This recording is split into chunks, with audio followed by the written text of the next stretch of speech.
Is Houston Newsmakers with Khambrel Marshall. Good morning, and what on earth is happening in this country concerning our politics? It is difficult to remember a time when we've been more divided. The Pew Research Center's recent report called Media Polarization and the 2020 Election, A Nation Divided provided a glimpse at how divided we are by the way we get our news. When asked about their trust in the New York Times, 66% of Democrats said they trusted the Times, while only 10% of Republicans said they did. When asked about Fox News, 75% of Republicans said they trusted them as a source. 77% of Democrats said they distrust Fox for their political views. Dr. Mark Jones has spent his professional life studying politics. He's a fellow in political science at the Baker Institute and professor in political science at Rice University. Dr. Brandon Rottinghouse is a political science professor at the University of Houston who specializes in the presidency, which means you got a lot going on. Too much. And have you either seen a division like this in politics in the time you've been in this business? No, I think we're at a highest level of polarization that we've seen in the country, and I think that was we're already on that path. And then with Donald Trump in the White House, it's just been exacerbated. You? I think that it's as bad as we've seen in our lifetime. Certainly the 60s, we had this high point, and then the 1860s, there was another high point. So we haven't seen this kind of visceral type politics for a very long time. And one of the things, the president has always embraced the notion that he's a victim. That's what he's done. I mean, that worked when he was running. He's done that now. And when he's been doing that, it's kind of changed the way that we look at how things are. Both sides of the political aisle seeing things through their colored glasses, if you will. Yeah. Where do we go from here? Politically, logistically, is there a way to be able to do something different to make a progress?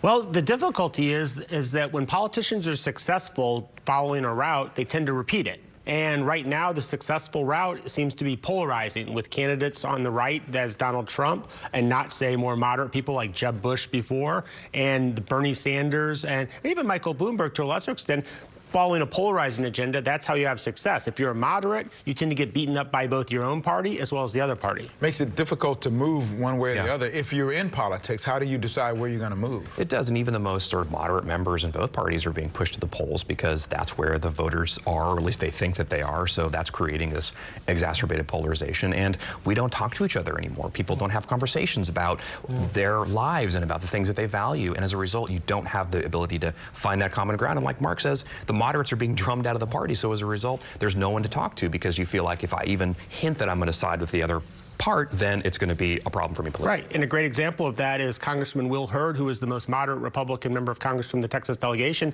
isn't running for office, and the most moderate Democrat, Henry Cuellar, is being heavily challenged by a far-left Democrat. That is, the moderates are getting eaten from within their own party. And now we look at what's going on with the politics in the Democrats, because they're trying to run, and that's really a battle for the soul of the Democratic Party as well. Isn't it? Moderate and far-leaning left progressives, which the Republicans call socialists. You know, it seems to work for them. It's like a catchphrase. Right. That's a challenge as well, is it not, for the Democrats to define how they're going to be perceived going into the 2020 elections? Right, yeah, we have really stark choices. You have Bernie Sanders and to a lesser extent Elizabeth Warren on one side, and you have Mike Bloomberg, who's many Democrats don't even view as a Democrat, along with Joe Biden on the other, with Pete Buttigieg sort of hanging out in the middle.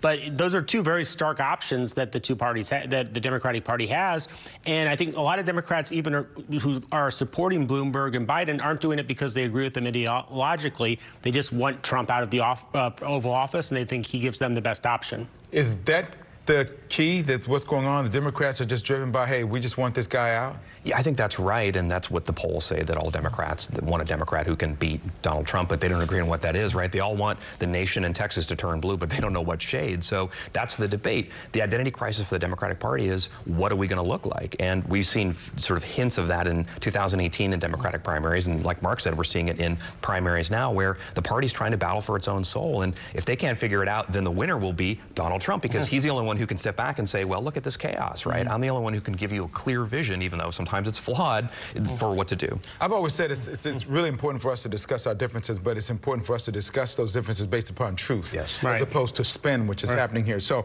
I've got a report, PolitiFact, which is from the Poynter Institute. It's a nonpartisan source for truth, and this is something they did. Of 766 recent comments made by President Trump, they determined that 4% were true, 10% mostly true, 14% half true, 21% mostly false, 34% false, and 14% pants on fire false. I want to put this on the website, and I want all of you to go to the website for yourselves so you can see and analyze what's going on, because they are very in-depth at how they analyze these things, and I really would not recommend it to you if I didn't think it was a nonpartisan, straight down the middle kind of thing. But talk about that. Isn't that one of the issues as well? Because all these things that are coming out of the bully pulpit sometimes are just so wrong that it's difficult for people to figure out what stance they want to take. Right, and there's so much noise. President Trump creates the most of it. That is, as the Poynter Institute and Political Facts showed, about 2/3 of his statements are false to some degree.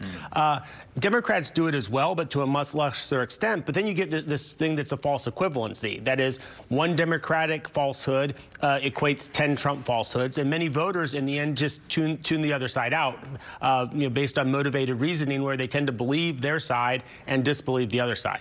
Do you sense that based upon the impeachment process that this president is really emboldened? I mean, we've seen the differences between the way President Clinton responded to his impeachment and this. There's just there's no similarity. Yeah, that's a good point. What's going to be happening going forward based upon what we've seen over the last week and a half?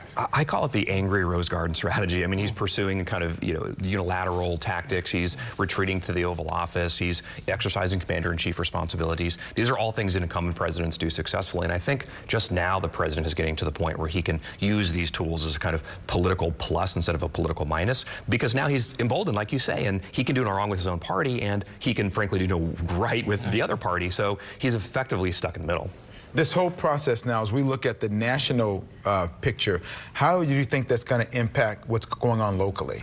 I mean, clearly, the way Democrats are emboldened, they typically want to get out and vote no matter what, at least against this president. How's that going to affect local elections? Well, we're going to see high turnout in the Democratic primary. I think the key point for November, though, is who is the Democratic standard bearer.